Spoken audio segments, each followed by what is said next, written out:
Fala galera, eu sou o Nick e bem-vindos a mais um vídeo do Magic Up.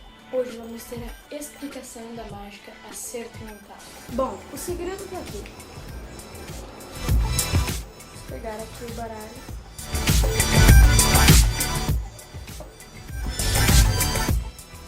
Eu demonstro pra pessoa que o baralho é normal, ele realmente é normal. Eu pego o baralho e peço para a pessoa pegar uma carta. Certo? Vamos por aqui essa carta, o 3 de ouro. Depois eu peço para o espectador colocá-la de volta, mas só que em cima do baralho. E eu tenho que dar um jeito de colocar essa carta que está em cima, que é a carta do espectador, para baixo. E o jeito mais simples e fácil que tem é puxando a carta do topo para baixo e depois largando. Certo?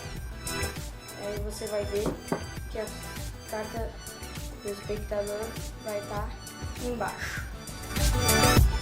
Bom, depois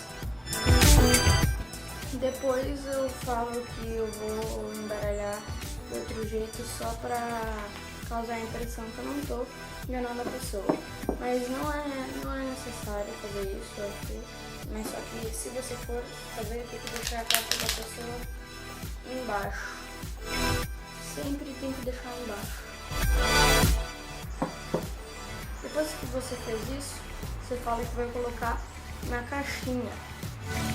Na hora que eu estou colocando na caixinha, eu olho a carta aqui na visão, colocando. Estou olhando.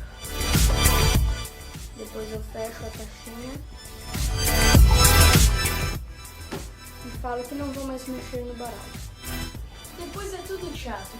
Você só fala que é para a pessoa ficar memorizando a carta na mente e falando que é para olhar bem nos seus olhos e você vai revelando qual é a carta da pessoa de pouco em pouco.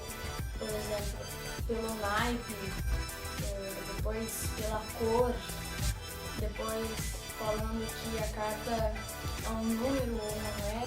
Espero que tenha gostado do vídeo. Se gostou, deixe seu like aqui embaixo que isso ajuda muito. Se inscreva no canal para estar recebendo mais mágicas. Eu vou ficando por aqui. Falou, fui!